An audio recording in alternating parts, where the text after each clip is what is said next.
Hello, welcome, नमस्ते, आदाब, सत श्री अकाल। मैं वीके सिंह आपका बहुत बहुत स्वागत करता हूं द जोरावर क्लासेस में। तो बेटा, आज की तारीख 5 फरवरी 2021, दिन है आपका शुक्रवार। और यह है हमारी क्लासेस का, रेगुलर क्लासेस का आज आखिरी दिन, क्योंकि वीकेंड पे तो आपको जो क्लासेस नहीं मिलती हैं, इसके बारे में आपको पहले ही बता दिया है कि हमारी जो क्लासेस है वो सैटरडे और संडे को नहीं होती, वीकेंड है। ठीक है, वीकेंड की परिभाषा क्या है, इसके बारे में अंकित सर आपको बेहतर तरह से बताएंगे और कई बार बता भी चुके हैं। ठीक है, शुरू करते हैं आज का टॉपिक। और उससे पहले यदि ये नंबर आपके पास नहीं है 8638008832, तो प्लीज़ इसके ऊपर आप अंकित सर का ये नंबर है, इसको सेव करके और उनको व्हाट्सएप कर दीजिए। वो आपको अपने वो जो व्हाट्सएप ग्रुप है पीआरटी और टीजीटी का, उसमें आपको जोड़ देंगे। और जो टेलीग्राम का लिंक है वो आपको नीचे मिल जाएगा, वहाँ से भी आप उसको ज्वाइन कर सकते हैं। ये सिर्फ इसलिए है कि क्योंकि जो यूट्यूब है, यूट्यूब वाले भैया हमारे वो सभी को नोटिफिकेशन नहीं दे पाते होंगे, इसीलिए आपको व्हाट्सएप और टेलीग्राम के माध्यम से, ठीक है, आप उनको ज्वाइन कर सकते हैं। तो हमारी क्लासेस जो समय चल रहा है सुबह 9 बजे से लेके और शाम के 9 बजे तक 2-2 घंटे के अंतराल पर ये आपको वीडियोस मिल रही हैं, सोमवार से शुक्रवार। चलिए शुरू करते हैं आज की टॉपिक, सर्वनाम। जी, सर्वनाम परिभाषा से ही आप समझ सकते हैं कि सर्वनाम शब्द दो शब्दों के मेल से बना है, सर्व और नाम। सर्व का अर्थ है सब और नाम का अर्थ है किसी का भी नाम। ठीक, और इसको दूसरे शब्दों में अगर देखा जाए तो क्या है कि संज्ञा के स्थान पर प्रयुक्त होने वाले शब्दों को सर्वनाम कहा जाता है। सर्वनाम संज्ञाओं की पुनरावृत्ति रोककर वाक्यों को सौंदर्य युक्त बनाता है। ठीक है, यानी कि जो बच्चे बिल्कुल एकदम पहली बार देख रहे हैं कि सर्वनाम क्या होता है, वो यही है कि बार बार संज्ञा वाले शब्दों को स्थान पर आप उनको रिप्लेस करके, आप उनको हस्तांतरित करके, उनको बदल कर हम उनके जगह पे जो संज्ञा वाले जो शब्द हैं हमारे, ठीक, ये कुछ एग्जाम्पल आपके सामने हैं, इनको हम इस्तेमाल कर देते हैं, तो वो हमारे सर्वनाम कहलाते हैं। इंग्लिश में बोले तो प्रोनाउन। ठीक, आई होप ये क्लियर हो गया होगा। चलिए चलते हैं भेद की तरफ, भेद भी जान लेते हैं। जी, भेद जानना बहुत जरूरी होता है किसी भी चीज के लिए, ताकि उसके बारे में और ज्यादा जानकारी हम जान पाए। ठीक है, तो सर्वनाम के जो 6 भेद हैं, ठीक है ना, ये मुख्य माने गए हैं, यही भेद है मुख्यतः। ठीक है, पुरुषवाचक, निश्चयवाचक, अनिश्चयवाचक, संबंधवाचक, प्रश्नवाचक और निजवाचक। अब ये कई बार ऐसे पूछा गया है कि ऑप्शन में दे देता है कि सर्वनाम का कौन सा एक भेद नहीं है। ठीक, तो अब यहाँ पे कंफ्यूजन होती है कि 6 भेद हम कैसे याद रखें। ठीक, 6 भेद हम कैसे याद रखें, क्योंकि ऑप्शन में जब आएगा तो आपको कंफ्यूजन हो जाओगे और आपका लगभग 90% गलत होने के चांसेस हैं। तो इससे हमारा जो ट्रिक है, अगर मैं आपको ये याद कर लेते हैं, ठीक है, तो आपको कभी भी सर्वनाम के भेद आप नहीं भूलोगे। सिंपल आपको एक लाइन याद करनी है एक सेंटेंस के रूप में कि पुरुषों के निजी, देखिए, पुरुषों के निजी प्रश्नों का संबंध उनके निश्चय और अनिश्चय से होता है। ये हो गए हमारे टोटल 6 भेद। सिंपल है, बस एक लाइन याद करनी है, इसको बार बार रिकॉल करना है, रिकॉल करना है और रिकॉल करना है। आप कभी भी नहीं भूलेंगे, क्योंकि मेरे को भी लगभग बता रहा हूँ 12-14 साल से लाइन दिमाग में है। ठीक है, चलिए जान लेते हैं थोड़ा सा और डिटेल में कि जो पुरुषवाचक होते हैं, तो उसमें मैं आपको बता देता हूं, उसमें बेसिकली 3 होते हैं। एक होता है हमारा उत्तम पुरुष, एक होता है हमारा मध्यम पुरुष, एक होता है हमारा अन्य पुरुष। उत्तम पुरुष होता है जो अपने लिए बात करता है, मध्य पुरुष होता है जो सुनने वाला होता है, जैसे तुम, तुम्हें, आप। ठीक, और अन्य पुरुष जब ये दोनों मिलकर इसके बारे में बात करें, ठीक है ना, वे, ये, वे, है ना, वगैरह वगैरह। ठीक, समझ में आ गया। पुरुषवाचक और निश्चयवाचक के और बाकी सबका कोई भी अन्य उपभाग नहीं है, बस पुरुषवाचक के हैं। ठीक है, तो निश्चयवाचक में आप देख सकते हैं यह वह, जहां पर जब चीज हमारी जो है वो कंफर्म होती है। ठीक है, याद रखेंगे, जब चीज हमारी कंफर्म्ड है तो हम बोलते हैं। अनिश्चयवाचक में कोई शंका होती है। ठीक, चलिए, प्रश्नवाचक तो बहुत सिंपल है, जहां पर भी आपको ये कौन क्या क्या शॉर्टकट में बोलेंगे इसको WH फैमिली, ठीक है, सभी ने पढ़ा होगा WH फैमिली। संबंधवाचक में देख सकते हैं आप, जो वह, जिसकी, उसकी, जिसे आदि, यानी कि जिससे भी संबंध स्थापित हो रहा हो ऐसे शब्दों को हम संबंधवाचक सर्वनाम कह देते हैं। निजवाचक हो गया, ठीक है, अपने लिए, स्वयं, खुद का, स्वयं के लिए हो गया, पर्सनल, ठीक, ये मेरी पुस्तक, मैं खाऊंगा, वगैरह वगैरह। तो आई होप ये सभी को, आपको ये जो सर्वनाम का टॉपिक है वो क्लियर हो गया होगा। तो शुरू करें प्रश्न करना, एक एक करके एक्सप्लेनेशन के साथ करेंगे। प्रश्न नंबर 1, किस क्रम में निश्चयवाचक सर्वनाम का सही उदाहरण है? जी पढ़ें, ये तो आपको ही पढ़ना पड़ेगा। अरे नलायक, तू इधर क्या कर रहा है? इस पुस्तक को देखो, यह कितनी उपयोगी है। कोई कुछ भी कहे, हमें क्या? आपका शुभ नाम क्या है? जी बताइए क्या होगा इसका सही उत्तर। बहुत बढ़िया, क्योंकि जब हमने देखेंगे यह निश्चयवाचक की बात कर दी है तो निश्चयवाचक मतलब कंफर्म्ड। तो यहाँ पे आप देखेंगे जब सेंटेंस हम पढ़ रहे हैं, ठीक है, तो यहाँ पर जो वाले शब्द है जैसा इस, ये, ठीक, याद आ गया आपको?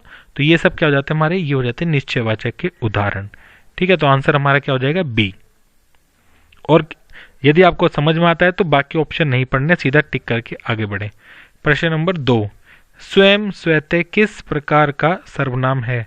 बहुत इजी है, मुझे पता है सारे बच्चे आंसर इसका कर देंगे। बहुत बढ़िया, आंसर हो गया हमारा लास्ट वाला डी, निजवाचक। प्रश्न नंबर 3, जी प्रश्न नंबर 3 पढ़ेंगे। निम्नलिखित वाक्यों में से किस वाक्य में सर्वनाम का अशुद्ध प्रयोग हुआ है? जी पहचानिए और उसका उत्तर दीजिए। जी, वह स्वयं यहाँ नहीं आना चाहती, आपके आग्रह पर मैं दिल्ली जा रहा हूं, मैं तेरे को एक छड़ी दूंगा, मुझे इस बैठक की सूचना नहीं थी। तो आप देख सकते हैं यहाँ पर जो अशुद्ध प्रयोग हुआ है वो इस सेंटेंस में हुआ है, मैं तेरे को। इस तरह का सेंटेंस जो है वो रॉन्ग हो जाता है, इसलिए हमारा आंसर है। प्रश्न नंबर 4, तुम अपना कार्य नहीं करते हो, रेखांकित शब्द कौन सा पुरुषवाचक सर्वनाम है? मैंने आपको बताया था अभी, आपको पुरुषवाचक के 3 वो होते हैं, क्या? अन्य, उपभाग बोल सकते हैं, अन्य, उत्तम और मध्यम। अब आपको बताना है कि ये जो तुम वाला है वो किसके अंतर्गत आएगा। बहुत इजी है जी, बहुत बढ़िया, ये हमारा आंसर है, क्योंकि मैंने आपको बताया था कि मैं आ जाएगा आपका उत्तम पुरुष, तुम आ गया आपका मध्यम पुरुष, और अन्य में आ गया ये, वे, वगैरह वगैरह, ठीक। प्रश्न नंबर 5, उत्तम पुरुषवाचक भेद किसका होता है? जी, उत्तम पुरुषवाचक भेद किसका होता है? आसान है, अभी 2 क्वेश्चन हमने कर लिए हैं बेटा। ये सब पुराने क्वेश्चन है, इसीलिए आप ऐसा मत समझे कि इनका रिलेशन आप में कोई भी क्वेश्चन का आपस में रिलेशन नहीं है, क्योंकि ये सब पिछली परीक्षाओं में आए हुए प्रश्न है, इसीलिए उनको कराते हैं।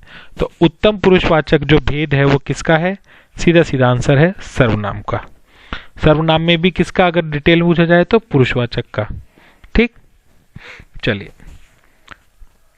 बेटा, हमारे जो एक्टिव लर्नर्स है ना, उनको देख के बड़ा अच्छा लगता है कि जो कि अच्छा स्कोर करते हैं 8, 9 और कोई कोई तो फुल 10 करते हैं, ठीक है। अब यहाँ पे किसी एक बच्चे का नाम लेना तो गलत हो जाएगा, क्योंकि मैं जब भी देखता हूँ ना बच्चे एकदम आंसर दे देते हैं A, B, 10th का A, 5th का B, 6th से वगैरह वगैरह, तो इनकी उनसे पता लगता है कि वो बच्चे बहुत अच्छी तैयारी में चल रहे हैं, ठीक है। ये तैयारी आपको बेटा बहुत आगे तक लेके जाएगी, ठीक है। बस मेहनत नहीं छोड़नी है आपको, ठीक है, और संघर्ष भी करना है।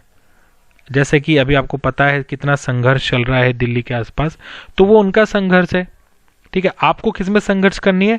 आपको संघर्ष करना है जिसे आपको, यदि कई बच्चों को लगता है कि उनको पढ़ाई का समय नहीं मिल पाता है, ठीक, सर मेरे घर में छोटा बच्चा है, सर मैं जॉब करता हूँ, सर मैं जॉब करती हूँ, सर मैं घर का काम करता हूँ, घर का काम करती हूँ, ये संघर्ष है आपका, ठीक। तो आपको संघर्ष तो करना ही पड़ेगा, जब ही तो आपको क्या मिलेगी? सफलता मिलेगी, ठीक। तो ये तो आपको बेटा करना ही है, इसमें आपको कोई भी हेल्प नहीं कर सकता। हाँ, मेहनत करने के लिए हम यहाँ पर हैं, ठीक है ना, डोंट वरी, ठीक है ना, आपको मेहनत कराएंगे बट आपको हमारे साथ जुटना पड़ेगा, ठीक है। पर संघर्ष तो ये व्यक्ति का स्वयं का ही होता है, इसमें हम आपका साथ इमोशनली दे सकते हैं, आप मेरी बात समझिए, ठीक। अगर किसी को कोई समस्या है तो अपनी वो प्रॉब्लम शेयर कर सकता है मुझे या अंकित सर को वगैरह वगैरह, ठीक है। बट प्रॉब्लम का तो सोल्यूशन आपको खुद निकालना है, संघर्ष तो उसका जो सोल्यूशन आपको खुद निकालना है। हाँ, कि कैसे पढ़ना है, क्या पढ़ना है, कितना पढ़ना है, कब पढ़ना है, इसके लिए आप हमारे ऊपर छोड़ सकते हैं, ठीक है। एक पार्ट हमारे ऊपर, एक पार्ट आपके ऊपर, और जब दोनों मिल जाएंगे तो बन जाएगा हमारा सफलता का रास्ता। प्रश्न नंबर 6 जी, किस वाक्य में अनिश्चयवाचक सर्वनाम है? अनिश्चयवाचक सर्वनाम है, आसान, धीरे से पढ़ेंगे, जल्दीबाजी नहीं है। हम किसी को कुछ नहीं दे सकते, मेरा जो भाई तुम्हें मिला था वह आगे जा रहा है, हम खुद ही इधर आ गए, आप कॉलेज कब जाओगे, ठीक है। तो इसमें आपको क्या ढूंढना है, इसमें ढूंढना है अनिश्चयवाचक। तो अनिश्चयवाचक के बारे में बताया था, जब कोई चीज कंफर्म ना हो, तो ठीक है, क्या नहीं हो सकता, कोई, कुछ, है ना, वगैरह। तो अब इसमें देखेंगे, इसमें ऐसा कोई वर्ड है, जी हाँ है, ये रहा, ठीक, कुछ वर्ड आ गया, तो ये क्या बन गया, सीधा सीधा हमारा अनिश्चयवाचक का उदाहरण। प्रश्न नंबर 7, तुझे क्या हो गया है रेखांकित शब्द में कौन सा सर्वनाम है? तुझे क्या हो गया है, ठीक। अब इसमें ना ये नहीं पूछा, ठीक, ये पूछा है रेखांकित, बोला रेखांकित मतलब जो रेखा अंकित की हुई है, ठीक, रेखा को अंकित किया हुआ, रेखांकित जी। तो इसमें बताएंगे क्या है, क्या कौन सा वाला सर्वनाम है जी। आसान है, इसलिए बच्चों ने तुरंत आंसर दे दिया, ये हमारा आंसर है, ठीक है। जब ऐसा कोई शब्द हो तो आपको देखना है कि रेखांकित भी दिया हुआ, ठीक, ऐसा नहीं है कि आपने तुझे देखा और आपने सीधा लगा दिया, ठीक। प्रश्न नंबर 8 जी, प्रश्न नंबर 8 क्या है? मैं कहता हूं कि नदियां सूखती जा रही हैं, इनमें मैं कौन सा, ये मैं है, ठीक है, ये जो है ये वही वाला मैं है, आए, ये वाला वर्ड बोला है, ठीक। इसमें मैं कौन सा पुरुषवाचक सर्वनाम है? सिंपल है ना, ये तो बहुत इजी, ठीक है। मैंने बताया था आपको, ये उत्तम पुरुष होगा, मैं, मुझे, ठीक। और जब कोई सुनने वाला होगा, जो सुनता है, तो वो कहलाता है हमारा मध्यम पुरुष, तुम, आप। और जब ये दोनों मिलकर किसी और के बारे में बात करते हैं, वे, ये, तो ये अनुजा अन्य पुरुष, ठीक है। सिंपल है, आगे बढ़े। हर एक प्रश्न को कोशिश करते हैं कि उसको एक्सप्लेन करें, ताकि आगे जब भी भविष्य में आए तो आप उसको जल्दी से करें। यह घोड़ा अच्छा है, इस वाक्य में यह क्या है? संज्ञा है, सर्वनाम है, विशेषण या सार्वनामिक विशेषण है जी। ऑप्शन देखकर आप कंफ्यूज हो गए कुछ बच्चे, बट बेटा इसमें यहाँ पर आप देखेंगे कि यहाँ पर ये जो यह का मतलब है वो सीधा आपको सर्वनाम की ही संबंधित है, ठीक। जो सर्वनाम है वो एक तरह का, और कौन सा है? निश्चयवाचक। समझ रहे आप मेरी बात, ठीक है। यहाँ पे सार्वनामिक विशेषण की कोई बात नहीं चल रही है, और ये एक विशेषण का एक भेद है, ठीक है। आगे बढ़े, प्रश्न नंबर 10 की बात कर लेते हैं जी। कौन का प्रयोग किसके लिए होता है? सजीवों के लिए, निर्जीवों के लिए, दोनों के लिए, इनमें से किसी से नहीं जी। बताइए, कौन जो होता है वो किसके लिए आप प्रयोग करते हैं या सुनते हैं? यदि आपको सही जगह पता है तो आप तुरंत उसका आंसर कर पाते हैं, बहुत बढ़िया, ठीक है। जो कौन है वो हमेशा सजीवों के लिए ही इस्तेमाल होता है, ठीक। कौन आया, कौन गया, कौन लाया, वगैरह वगैरह, वो निर्जीवों के लिए नहीं होगा, ठीक। तो आई होप ये आपको समझ में आए होंगे। आज के हमने टॉपिक करा है सर्वनाम का, ठीक। इंग्लिश में बोलते हैं इसको प्रोनाउन। तो ये टॉपिक आपको क्लियर हो गया होगा। इससे संबंधित जहां पर भी आपको प्रश्न दिखाई दें, ठीक है ना, जहां पर भी आपको प्रश्न दिखाई दें आप उसकी प्रैक्टिस करिए, और कोई अगर प्रश्न समझ में नहीं आता है तो आप वो हमको जो यूट्यूब में जो कमेंट करके आप उसमें डाल सकते हैं। जब समय मिलेगा तो आपके उस प्रश्न का उत्तर दिया जाएगा, ठीक है बेटा। तो चलिए अगली वीडियो में दोबारा से मिलेंगे, तब तक अपना और अपने घर वालों का ध्यान रखिए, अपना ध्यान रखिए, और अच्छे से खाते पीते रहिए, और पढ़ाई पे पूरा भी ध्यान रखना। नमस्ते सभी को, bye bye all of you. जय हिंद, जय भारत, जय हिंदी।